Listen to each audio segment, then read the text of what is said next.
नमस्कार विद्यार्थी मित्रांनो, Sunil Shinde form filling master या माझ्या यूट्यूब चॅनलमध्ये आपलं स्वागत आहे। मी सुनील शिंदे आपल्यासाठी पुन्हा एकदा एक नवीन व्हिडिओ घेऊन आलो आहे। MST CET 2026 registration. तर विद्यार्थी मित्रांनो, ज्या विद्यार्थ्यांना 12वी सायन्स नंतर इंजिनिअरिंग, फार्मसी किंवा BSc ॲग्रीला ॲडमिशन घ्यायचं आहे, अशा विद्यार्थ्यांसाठी CET एंट्रन्स एक्झामचे रजिस्ट्रेशन चालू झाले आहे। तर मित्रांनो, 10 जानेवारी 2026 पासून रजिस्ट्रेशन चालू झालेले आहे आणि त्याची लास्ट डेट ही 12 फेब्रुवारी 2026 असणार आहे। तर मित्रांनो, यावर्षीपासून CET सेलने रजिस्ट्रेशन प्रोसेसमध्ये चेंजेस केलेले आहेत। त्यासाठी आपल्याला आपला अपर ID म्हणजेच ABC ID लागणार आहे। त्याच पद्धतीने यावर्षीपासून आपण CET एक्झाम जी आहे PCM आणि PCB ग्रुप ही आपण 2 टाइम्स देऊ शकतो, एक एप्रिलमध्ये आणि सेकंड अटेम्प्ट आहे मेमध्ये। त्याचबरोबर या व्हिडिओद्वारे आपण संपूर्ण ऑनलाईन फॉर्म कसा भरायचा व त्यासाठी कोणकोणते डॉक्युमेंट्स लागणार आहे, त्यानंतर एक्झाम सेंटर कसे सिलेक्ट करायचे, डॉक्युमेंट्स अपलोड कसे करायचे, त्याचबरोबर ऑनलाईन पेमेंट कसं करायचं, याची संपूर्ण माहिती आपण या व्हिडिओद्वारे बघणार आहोत। त्यासाठी मित्रांनो, आपण हा व्हिडिओ नक्की शेवटपर्यंत पहा आणि आपण जर माझ्या यूट्यूब चॅनलवरती नवीन आला असाल तर माझ्या यूट्यूब चॅनलला लाईक करा, शेअर करा आणि सबस्क्राईब करा। त्यामुळे तुम्हाला असेच नवनवीन व्हिडिओ आणि ॲडमिशन संदर्भातील मित्रांनो, या ठिकाणी सुरुवातीला सर्च बारमध्ये MST CET 2026 रजिस्ट्रेशन असे टाईप करायचे आणि त्यानंतर इंटर द्यायचं। इंटर दिल्यानंतर या ठिकाणी cetcell.mahaCET.org अशी वेबसाईटची लिंक दिसेल, त्यावरती क्लिक करायचं। त्यावरती क्लिक केल्यानंतर मित्रांनो, या ठिकाणी आपल्याला टेंटेटिव्ह शेड्यूल पण आहे, आपली एक्झाम कधी होणार आहे वरती, तर त्यावरती पण आपण ते बघून घ्यायचं। त्यानंतर या ठिकाणी CET examination portal for academic year 2026-27 वरती क्लिक करायचे। त्यावरती क्लिक केल्यानंतर आपण जर अगोदर रजिस्ट्रेशन केलेलं असेल तर या ठिकाणी रजिस्टर मेल ID आणि पासवर्ड टाकून साइन इन करायचे। समजा तुम्ही फर्स्ट टाइम यूजर असाल, न्यू यूजर असाल आणि आपल्याला रजिस्ट्रेशन करायचं असेल तर या ठिकाणी न्यू यूजरमध्ये रजिस्टर या बटनावरती, या टॅबवरती क्लिक करायचं। त्यावरती क्लिक केल्यानंतर आता आपल्याला रजिस्टर करायचं आहे। तर या ठिकाणी सुरुवातीला आपल्याला आपला जो चालू मोबाईल नंबर आहे, मेल आहे, तो मेल ID या ठिकाणी टाकून घ्यायचा आहे।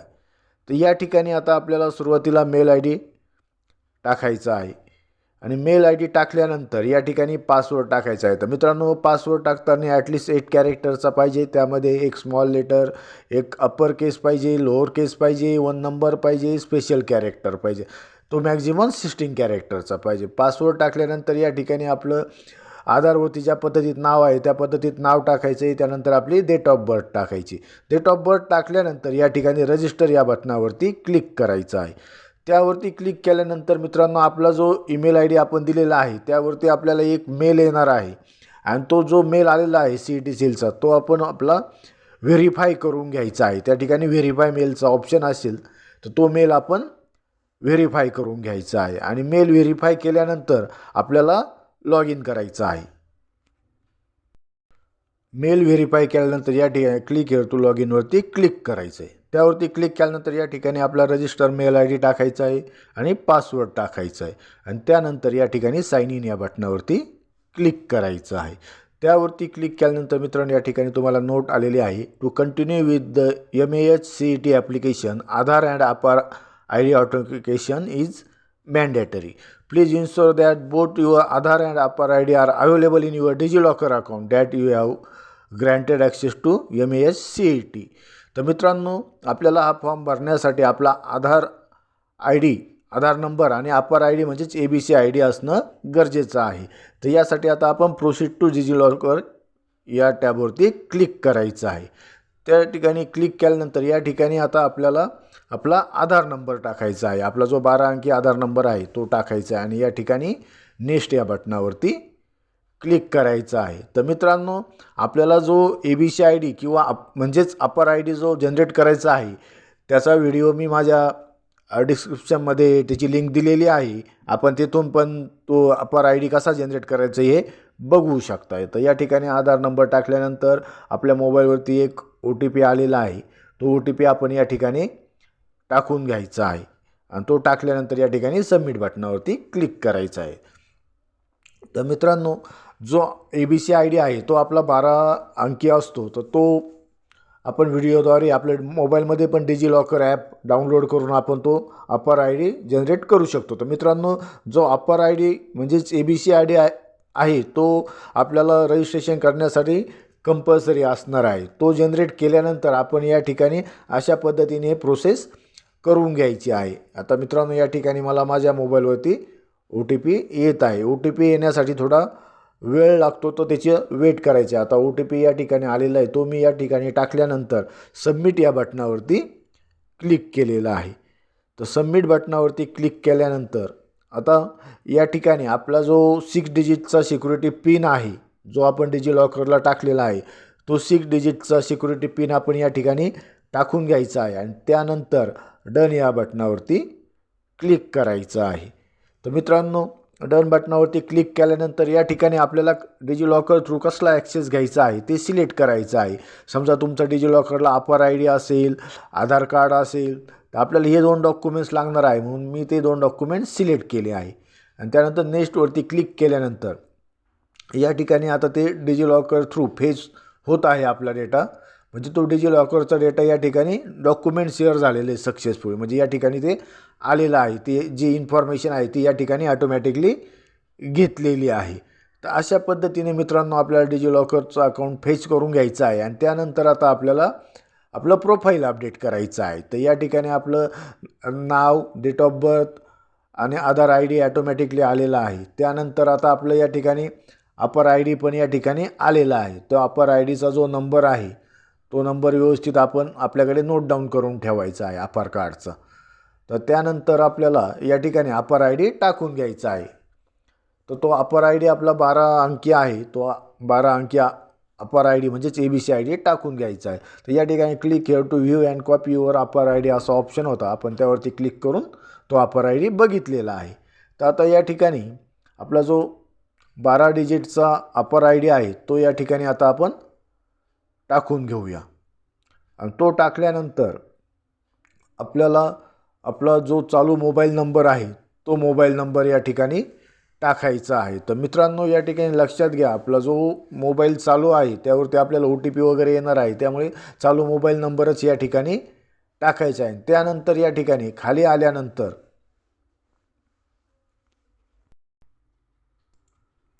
तर आता या ठिकाणी आपल्याला आपला 10वी किंवा 12वीच्या रिझल्टवरती ज्या पद्धतीत नाव आहे त्या पद्धतीत या ठिकाणी आपलं नाव टाकून घ्यायचं आहे. नाव टाकल्यानंतर या ठिकाणी फादर नेम टाकायचं आहे.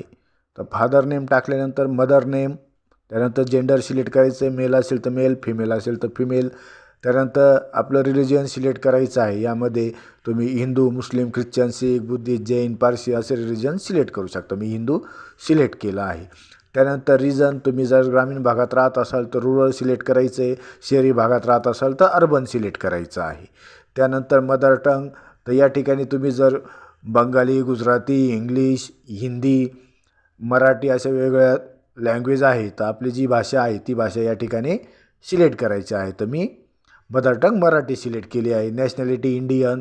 त्यानंतर ॲन्युअल फॅमिली इन्कम, तर यामध्ये समजा आपला इन्कम हा 15,000 ते 1 ते 50,000 दरम्यान असेल तर तो सिलेक्ट करायचा आहे. समजा 70,000 आहे तर 50,000 1 ते 1,00,000 अशा पद्धतीने सिलेक्ट करून घ्यायचा आहे. इन्कम सिलेक्ट केल्यानंतर मॅरिड स्टेटस, मॅरिड असेल तर मॅरिड, अनमॅरिड असेल तर अनमॅरिड सिलेक्ट करायचे. त्यानंतर परमनंट ॲड्रेसमध्ये आपला ॲड्रेस लाईन 1मध्ये आणि लाईन 2मध्ये आपला ॲड्रेस व्यवस्थित पूर्ण ॲड्रेस टाकायचा आहे. त्यानंतर आपलं स्टेट सिलेक्ट करायचं आहे, डिस्ट्रिक्ट सिलेक्ट करायचं आहे, तालुका सिलेक्ट करायचं आहे. आणि त्यानंतर व्हिलेजमध्ये आपल्या तालुक्यातील जेवढे गावं आहे ते गावं या ठिकाणी दिसणार आहे, ते गाव सिलेक्ट करायचं आहे. आपला पिनकोड टाकायचा आहे. आणि त्यानंतर अल्टरनेट आपला एक मोबाईल नंबर टाकायचा आहे. मोबाईल नंबर टाकल्यानंतर तुमचा परमनंट ॲड्रेस आणि करस्पॉन्डन्स ॲड्रेस जर सेम असेल तर या ठिकाणी सेम ॲज अ परमनंट ॲड्रेसवरती क्लिक करायचं आहे. आणि समजा तुमचा जर डिफरंट असेल तर या ठिकाणी तुम्ही तो टाकू शकता मॅन्युअली. त्यानंतर अदर डिटेल्समध्ये are you domicile in state of Maharashtra, तर आपला महाराष्ट्रात जन्म झाला असेल तर या ठिकाणी यसवरती क्लिक करायचं आहे. त्यानंतर मायनॉरिटी डिटेल्समध्ये मायनॉरिटी असेल, यस असेल तर यस, नसेल तर नो. डिसॅबिलिटी यस असेल तर यस, नसेल तर नो. त्यानंतर SSC पासिंग इयर, तुम्ही 10वी कधी पास झाले ते वर्ष, सिलेक्ट करायचे, त्यानंतर त्याचे टोटल पर्सेंटेज टाकायचे, त्यानंतर आपलं बोर्ड सिलेक्ट करायचे. समजा तुमचं स्टेट बोर्ड असेल तर state board, CBSE, ICSE board किंवा अदर स्टेटचे बोर्ड पण तुम्ही या ठिकाणी सिलेक्ट करू शकता. अशा पद्धतीने आपलं या ठिकाणी समजा महाराष्ट्र स्टेट बोर्ड आहे ते सिलेक्ट केलं आहे. त्यानंतर स्कूल स्टेट आपल्या शाळेचं स्टेट सिलेक्ट केलं आहे महाराष्ट्र. त्यानंतर आर यू ॲपिअरिंग और appear 12th HSC engineering diploma exam. तर समजा आपण जर 12वी एक्झाम पास झालो असेल तर या ठिकाणी नो म्हणायचं आणि ॲपियर असेल तर यस म्हणायचं आहे. तर आपल्याला MBAसाठी फॉर्म भरायचा आहे तर आपण या ठिकाणी यस आपण नो म्हणून ग्रॅज्युएशनच्या डिटेल्स टाकायचे आहेत. आता या ठिकाणी मी आय कन्फर्मवरती क्लिक केलेलं आहे आणि त्यानंतर आता माझं प्रोफाईल कंप्लीट झालेलं आहे. प्रोफाईल कंप्लीट झाल्यानंतर आता मला CET रजिस्ट्रेशनसाठी म्हणजेच मला ज्यासाठी एक्झाम द्यायची आहे एंट्रन्स ते मला सिलेक्ट करायचं आहे. तर या ठिकाणी प्रोफाईल कंप्लीट झाल्यानंतर मी CET रजिस्ट्रेशन्सवरती क्लिक करणार आहे.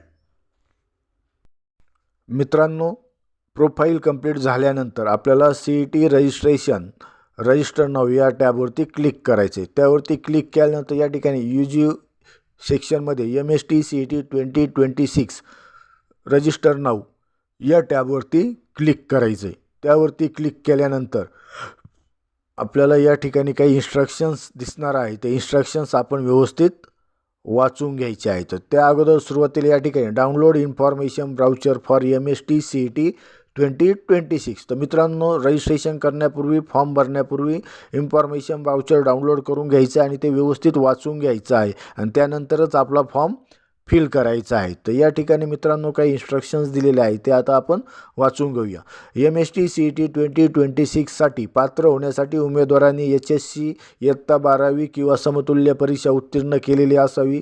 पात्रता परीक्षेच्या अंतिम वर्षात उपस्थित असलेले उमेदवारही CETसाठी पात्र आहे. म्हणजेच 12वी ॲपियर जे विद्यार्थी आत्ता 12वीची परीक्षा देणार आहेत ते.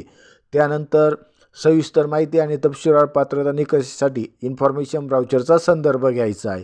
त्यानंतर ज्या विद्यार्थ्यांना कॅटेगरीतून फॉर्म भरायचा आहे म्हणजे SC ST OBC VGDT NTB NTC NTD SBC SCBC EWS PWD त्यांनी त्यामध्ये ते नमूद करणं आवश्यक आहे. त्याचबरोबर जे विद्यार्थी हँडिकॅप आहे त्यांच्याकडे UDID कार्ड असणं आवश्यक आहे. त्यानंतर तुमच्याकडे caste certificate validity non criminal लागणार आहे. त्यानंतर तुम्ही जर जनरल कॅटेगरीमध्ये असाल आणि तुम्ही PCM किंवा PCB एका गटासाठी तुम्ही अर्ज करत असाल तर तुम्हाला 1300 रुपये फी लागणार आहे व तुम्ही दोन्ही गटांसाठी अर्ज करत असाल ग्रुपसाठी PCM PCB तर 2600 रुपये. त्याच पद्धतीने तुम्ही कॅटेगरीमध्ये असाल तर तुम्हाला PCM किंवा PCB एका ग्रुपसाठी एका सब्जेक्टसाठी 1000 आणि दोन्ही ग्रुपसाठी 2000 रुपये लागणार आहे. तुमची जी एक्झाम आहे ती कॉम्प्युटर बेस्ड टेस्ट होणार आहे आणि त्यामध्ये तुम्ही जे डॉक्युमेंट्स अपलोड करणार आहात फोटो सिग्नेचर आणि आधार कार्ड पॅन कार्ड वगैरे त्याची क्लॅरिटीमध्ये पाहिजे ते. त्याच पद्धतीने तुमचा जो मोबाईल नंबर आणि ईमेल ID आहे तो ॲडमिशनची प्रोसेस कंप्लीट होईपर्यंतच चालू पाहिजे. या पद्धतीत सर्व इन्स्ट्रक्शन वाचून घेतल्यानंतरच आपल्याला फॉर्म भरायचं. तर या ठिकाणी I have download and the information ब्राउचरच्या ठिकाणी आपल्याला क्लिक करायचं आणि प्रोसीड टू कंप्लीट द ॲप्लिकेशनवरती क्लिक करायचे.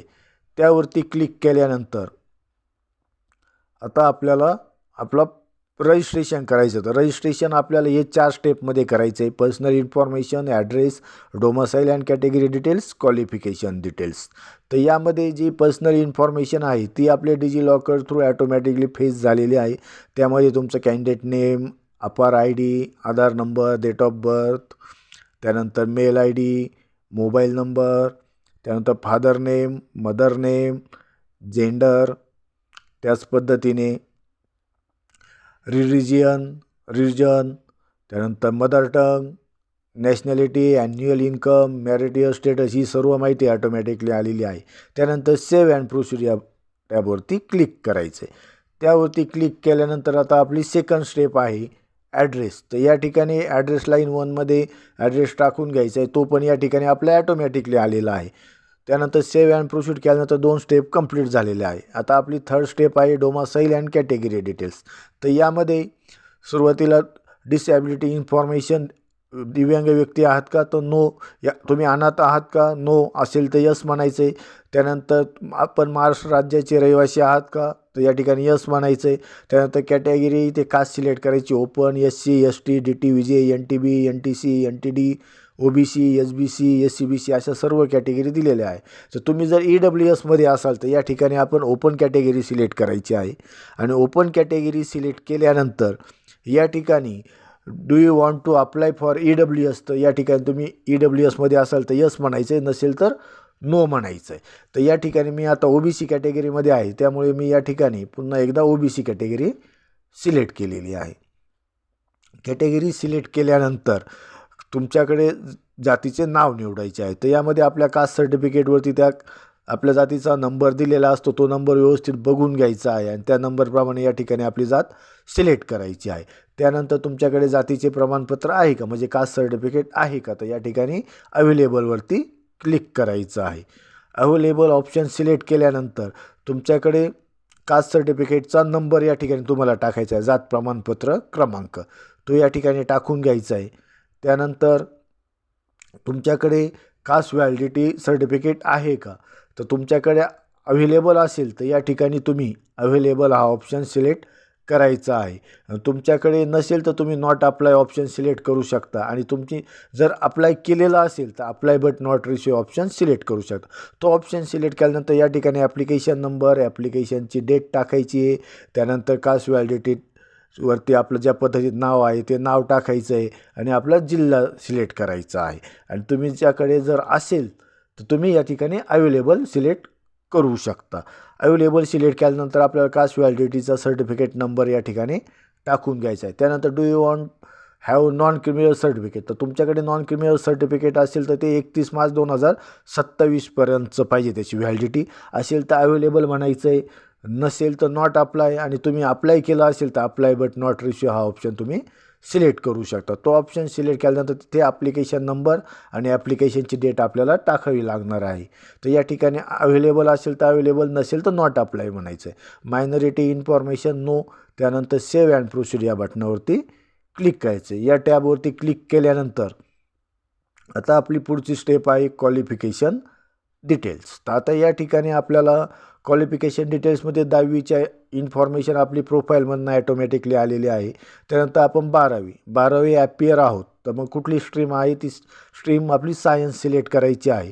त्यानंतर I have read and understood the eligibility क्रायटेरियावरती क्लिक केल्यानंतर सेव्ह अँड प्रोसीड या बटनावरती क्लिक करायचं आहे.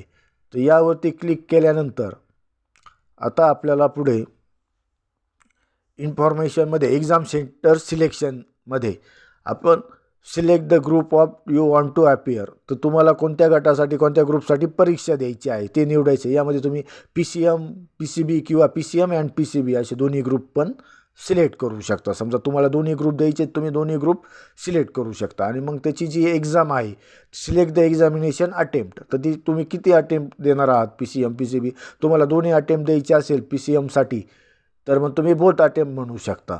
आणि तुम्हाला जर फर्स्ट अटेम्प्ट द्यायचा असेल PCA ग्रुपसाठी, तर तुम्ही फर्स्ट अटेम्प्ट म्हणू शकता. तर मला PCM दोन्ही पण अटेम्प्ट द्यायचे आणि PCBसाठी फर्स्ट अटेम्प्ट द्यायचा आहे. त्यानंतर आपल्याला medium of question paper English Marathi, तर मी इंग्लिश सिलेक्ट केलं आहे. त्यानंतर आता आपल्याला एक्झाम सेंटर टाकायचे आहे. ते आपल्याला 4 एक्झाम सेंटर टाकायचे आहे. तर आपल्या घराजवळ जे सेंटर आहे सोयीस्कर ते फर्स्ट सेंटर ते टाकून घ्यायचं आहे. तर या ठिकाणी मी नाशिक, पुणे, मुंबई आणि नागपूर अशी 4 सेंटर सिलेक्ट केलेले आहे. सेंटर सिलेक्ट केल्यानंतर आपल्याला या ठिकाणी मॉक अँड सायकोमेट्रिक टेस्ट द्यायची आहे. तर ती आपल्याला जी कॉम्प्लिमेंटरी पॅक आहे 3चा, तो आपल्याला फ्रीमध्ये आहे. त्याची कॉस्ट पर टेस्ट ₹0 असणार आहे. तर या ठिकाणी आपल्याला कॉस्ट पर टेस्ट 0 दिसते आहे. मात्र त्यानंतर जी ॲडिशनल टेस्ट आहे ती जर तुम्हाला द्यायची असेल, तुम्ही 1 सिलेक्ट केला तर तुम्हाला ₹118 पे करावे लागणार आहे, व 0 सिलेक्ट केलं तर कॉस्ट पर टेस्ट 0 लागणार आहे. सायकोमेट्रिक टेस्टसाठी ₹1180 आहे आणि तुम्ही जर 0 सिलेक्ट केलं तर ₹0 दिसणार आहे. अशा पद्धतीने ऑप्शन सिलेक्ट केल्यानंतर a total of 6 mock test, 3 complimentary and 3 paid and 1 psychometric test are available. हे सर्व माहिती व्यवस्थित वाचून घ्यायची आहे. आणि त्यानंतर I have read and understood the डिस्क्लेमरवरती क्लिक करायचं आहे. त्यावरती क्लिक केल्यानंतर सेव्ह अँड प्रोसीड या बटनावरती क्लिक करायचं आहे. त्यावरती क्लिक केल्यानंतर तर विद्यार्थी मित्रांनो आता आपल्याला डॉक्युमेंट्स अपलोड करायचे आहे. तर या ठिकाणी you need to upload your documents असा मेसेज आलेला आहे. तर या ठिकाणी अपलोड नाऊ या ऑप्शनवरती क्लिक करायचं आहे. त्यावरती क्लिक केल्यानंतर आपल्याला आपले डॉक्युमेंट्स अपलोड करायचे आहे. तर त्यामध्ये आपल्याला डॉक्युमेंट्स अपलोड करताना आपल्याला फोटो, सिग्नेचर, त्यानंतर एक आयडेंटिटी प्रूफ अपलोड करायचं आहे. तर या ठिकाणी ॲड फोटोमध्ये फोटो आणि सिग्नेचर. तर मित्रांनो फोटो अपलोड करताना या ठिकाणी आपल्याला काही इन्स्ट्रक्शन्स दिलेले आहेत. तर या ठिकाणी रिसेंट कलर फोटो पाहिजे लास्ट 6 मंथचा विथ प्लेन अँड लाईट बॅकग्राऊंडमध्ये पाहिजे. मित्रांनो त्याची साईज ही 20 KB ते 5 MBच्या दरम्यान पाहिजे आणि तो JPG किंवा JPEG फॉर्मॅटमध्ये पाहिजे. त्याच पद्धतीने मित्रांनो आपल्याला जी सिग्नेचर अपलोड करायची आहे ती सिग्नेचर आपली प्लेन व्हाईट पेपरवरती ब्लॅक किंवा ब्लू पेनने करायची आहे आणि त्यामध्ये सिग्नेचरची साईज 10 KB ते 2 MBच्या दरम्यान पाहिजे. त्याच पद्धतीत ती JPG किंवा JPEG फॉर्मॅटमध्ये पाहिजे. आणि त्यानंतर आपल्याला एक आयडेंटिटी फोटो आयडेंटिटी म्हणून डॉक्युमेंट्स अपलोड करायचं आहे. तर त्यामध्ये तुम्ही pan card, Aadhaar card, voter ID, bank passbook with photograph, त्यानंतर आधार कार्ड प्रिंट विथ फोटोग्राफ, त्यानंतर पासपोर्ट साईज, त्यानंतर कॉलेजचा ID कार्ड, हे सर्व डॉक्युमेंट्स तुम्ही अपलोड करू शकता. तर मित्रांनो आता यामध्ये सुरुवातीला आपल्याला फोटो अपलोड करायचा आहे. तर या ठिकाणी ॲड फोटोवरती क्लिक करायचं आहे. ॲड फोटोवरती क्लिक केल्यानंतर या ठिकाणी सुरुवातीला आपल्याला लाईव्ह फोटो कॅप्चर करून घ्यायचा आहे. तर आपण आपल्या लॅपटॉपमध्ये किंवा कॉम्प्युटरमध्ये फॉर्म भरत असाल तर त्या ठिकाणी कॉम्प्युटरला कॅमेरा पाहिजे आणि लॅपटॉपमध्ये भरत असेल तर लॅपटॉपला कॅमेरा आहे. त्या ठिकाणी आपला फोटो कॅप्चर करून घ्यायचा आहे. त्यानंतर साईडला अपलोड फोटो इन्स्टेड म्हणजे या ठिकाणी आपल्याला आपल्या कॉम्प्युटरमध्ये जो फोटो सेव्ह करून ठेवला आहे तो अपलोड करायचा. तर या ठिकाणी ड्रॅग अँड ड्रॉप फाईल और ब्राउज फाईलवरती क्लिक करायचं आहे. त्यावरती क्लिक केल्यानंतर आपण आपल्या लॅपटॉपमध्ये किंवा कॉम्प्युटरमध्ये ज्या ठिकाणी आपले डॉक्युमेंट सेव्ह करून ठेवलेले आहे त्या ठिकाणी त्या पाथला जायचं आहे आणि तिथून ते डॉक्युमेंट सिलेक्ट करायचं आहे आणि ते सिलेक्ट केल्यानंतर ते आपल्याला अपलोड करायचं आहे. तर आता या ठिकाणी फोटो आपला अपलोड होत आहे. फोटो अपलोड झाल्यानंतर या ठिकाणी तो आपल्याला व्यवस्थित क्रॉप करायचा आहे आणि तो क्रॉप केल्यानंतरच तो अपलोड करायचा आहे. तर मित्रांनो या ठिकाणी बघा फोटो क्रॉप करण्यासाठी खाली आपल्याला क्रॉप अँड अप्लायचा ऑप्शन दिलेला आहे. तर त्या ठिकाणी आपण तो क्रॉपचा ऑप्शन सिलेक्ट करायचा आहे आणि क्रॉपचा ऑप्शन सिलेक्ट केल्यानंतर तो क्रॉप अँड अप्लाय या बटनावरती क्लिक करायचा. अशा पद्धतीने आता आपला लाईव्ह फोटो आणि दुसरा एक फोटो अपलोड झालेला आहे. आता सिग्नेचर अपलोड करायची आहे. सिग्नेचर अपलोड करताना पण सेम प्रोसेस आहे. आपल्याला आपल्या लॅपटॉपच्या पाथला जायचं आहे. तिथे जी सिग्नेचर आपण सेव्ह करून ठेवली ती सिलेक्ट करायची आहे. ती सिलेक्ट केल्यानंतर ती व्यवस्थित क्रॉप करायची आहे आणि त्यानंतर क्रॉप केल्यानंतर क्रॉप अँड अप्लाय या टॅबवरती क्लिक करून ती सिग्नेचर आपण अपलोड करून घ्यायची आहे. तर या ठिकाणी crop and apply signature upload झाल्यानंतर फोटो आयडेंटिटीमध्ये आता या ठिकाणी माझ्याकडे आधार कार्ड आहे. तर मी अपलोड डॉक्युमेंट्सवरती क्लिक करून कॉम्प्युटरमधील पार्टला जाऊन त्या ठिकाणी तिथून मी ते आधार कार्ड सिलेक्ट केलं आहे आणि ते आता या ठिकाणी अपलोड केलं आहे. आणि त्यानंतर या ठिकाणी सर्व तिन्ही डॉक्युमेंट्स अपलोड झाल्यानंतर या ठिकाणी सबमिट या बटनावरती क्लिक करायचं आहे. तर या ठिकाणी सबमिट बटनावरती क्लिक केल्यानंतर या ठिकाणी आपला फॉर्म आणि डॉक्युमेंट्स आपले अपलोड झालेले आहे आणि फॉर्म आपला सबमिट झालेला आहे. तर मित्रांनो डॉक्युमेंट्स अपलोड केल्यानंतर आता आपला या ठिकाणी फॉर्मचा प्रिंट प्रिव्ह्यू दिसणार आहे. तो प्रिंट प्रिव्ह्यू व्यवस्थित बघून घ्यायचा आहे. त्यामध्ये जर आपल्याला काही चेंजेस करायचे असतील तर ते आपण या ठिकाणी एडिटवरती जाऊन ते चेंजेस करू शकतो. आणि तुमचा फॉर्म बरोबर असेल, सर्व माहिती बरोबर फिल केलेली असेल तर या ठिकाणी I confirm that I have read and understand the ॲप्लिकेशनवरती क्लिक करायचं आहे आणि त्यावरती क्लिक केल्यानंतर कंटिन्यू या बटनावरती क्लिक करायचं आहे. त्यावरती क्लिक केल्यानंतर are you sure want to proceed with the payment तर या ठिकाणी येस ऑप्शनवरती क्लिक करायचं आहे. तर यावरती क्लिक केल्यानंतर मित्रांनो आता आपल्याला ऑनलाईन पेमेंट करायचं आहे. तर पेमेंट करण्यापूर्वी या ठिकाणी नंबर ऑफ PCM अटेम्प्ट्स म्हणजे PCMची आपण 2 टाईम एक्झाम देणार आहोत आणि PCBची आपण 1 टाईम एक्झाम देणार आहोत. त्यामुळे आपल्याला एकूण टोटल 3000 रुपीज पे करायचे आहे. त्यामध्ये आपण आपली कॅटेगरी OBC आहे, त्यामुळे आपल्याला 3000 रुपीज लागणार आहे. आपण 3 टाईम एक्झाम देणार आहोत मित्रांनो, त्यामध्ये PCMची 2दा आणि PCBची 1दा, त्यामुळे आपल्याला 3000 रुपये फी लागणार. आपण समजा PCB पण 2 अटेम्प्ट्समध्ये दिली असती तर आपल्याला 4000 रुपये फी लागली असती व आपण दोन्ही एक्झाम फर्स्ट अटेम्प्टला दिल्या असत्या फक्त PCM आणि PCB तर आपल्याला 2000 रुपये लागले असते. अशा पद्धतीने आपल्याला 3000 रुपये फी लागणार आहे. आणि आपल्याला पेमेंट करण्यासाठी या ठिकाणी टोटल ॲप्लिकेशन फी रिक्वायरवरती क्लिक करायचं आहे आणि प्रोसीड टू पेमेंट या बटनावरती क्लिक करायचे. या टॅबवरती क्लिक केल्यानंतर आपल्याला जे पेमेंट करायचे आहे ते पेमेंट आपण डेबिट कार्ड किंवा क्रेडिट कार्डने पण करू शकतो.